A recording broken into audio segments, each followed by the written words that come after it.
বন্ধুরা, আপনাদের সকলকে আমার চ্যানেলে স্বাগত।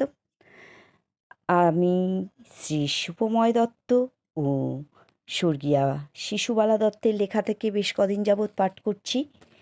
তো আজকে পাঠ শুরু করার আগে আমার পিতামাতাকে প্রণাম জানিয়ে ও গুরুদেবের চরণে সশস্ত্র প্রণাম জানিয়ে আজকের পাঠ শুরু করছি। ঠাকুর মৃদু হাসিয়া উত্তর দিলেন, না, কষ্ট হয় না, কারণ এই তো আমার কাজ।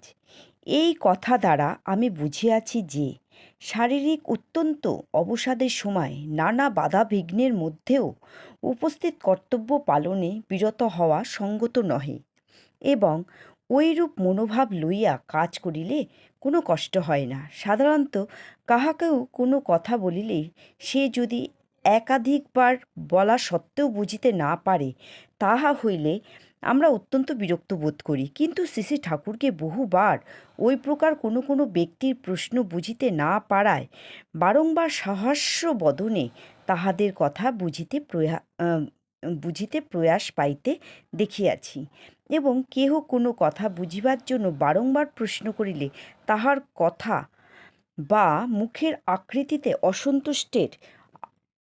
অসন্তুষ্ট হওয়ার চিহ্নের ছায়া মাত্র পরিলক্ষিত হয় নাই। কেবল ইহাই নহে, ষড়রিপু ও মন, বুদ্ধি ও অহংকারের দাস হইয়া আমরা কত সময় কত অন্যায় করি তাহার সম্মুখে বা পিছনে করিয়াছি, কিন্তু তাহা সাম্যকরূপে দেখা ও অবগত থাকা সত্ত্বেও বিচলিত হতে দেখি নাই। তিনি অনবরত অবর্ণনীয় স্নেহবাড়েই বর্ষণ করিয়াছেন। এই প্রকার আচরণের দ্বারা ধৈর্যই ধর্ম, এই মহাবাণী যাহার বিষয়ে তিনি মৌখিক উপদেশ ও পত্রাদিতে বারংবার উল্লেখ করিয়াছেন, তাহা অনেক সময় বুঝাইয়া দিয়াছেন।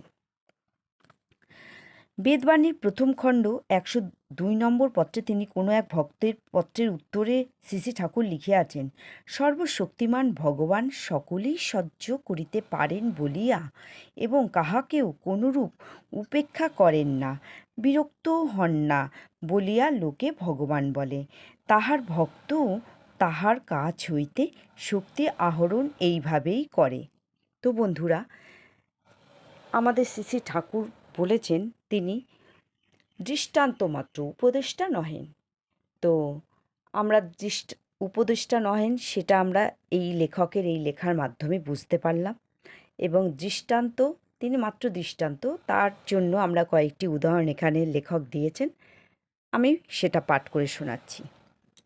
দৃষ্টান্ত। উপরোক্ত বিষয়ে শ্রী শ্রী ঠাকুরের একনিষ্ঠ ভক্ত শ্রীমান উপেন্দ্র কুমার সাহার নিকট হইতে 2টি ঘটনা শুনিয়া আমি তাহা নিম্নে সংক্ষিপ্তে বিবৃতি করিলাম। একজন বৈষ্ণব শ্রী শ্রী ঠাকুরের নিকট চৌমুহনীতে আশ্রমে অনেক সময় যাইত এবং প্রত্যহই প্রত্যাবর্তনকালে শ্রী শ্রী ঠাকুরের নিকট হইতে নিত্যানন্দের ভোগের জন্য নানা প্রকারের ফলাদি পাইত। সে লক্ষ্য করিতে লাগিল যে ঠাকুরের নিকট কেহ কিছু প্রার্থী হইলে তিনি উপস্থিত কোনো ভক্তকে তাহা দিয়া দিতে বলেন। ইহাতে তাহার লোভ আরও বাড়িয়া গেল। একদিন সে খুব দুঃখ প্রকাশ করিয়া বলিল যে তাহার কয়েক বাঁধ ঢেউ তোলা টিন চড়ে নিয়া যাওয়ায় সে খুবই বিপন্ন অবস্থায় আছে। এই কথা তাহার বলার কারণ, তথাকার ঠাকুরের সেবকদের মধ্যে কয়েকজন খুব বড় টিনের ব্যবসায়ী ছিলেন। তাহার বিশ্বাস ছিল যে ঠাকুর ভক্তগণকে বলিয়া তাহাকে কয়েক বাঁধ টিন দিয়া দেবেন।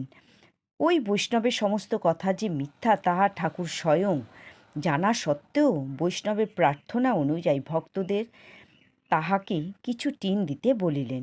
ভক্তগণ বৈষ্ণবের সততা মনে মনে সন্দেহ করিয়া অবিলম্বে একটি লোককে তাহার বাড়িতে পাঠাইয়া জানিলেন যে চুরির বৃত্তান্ত সর্বস্বই মিথ্যা।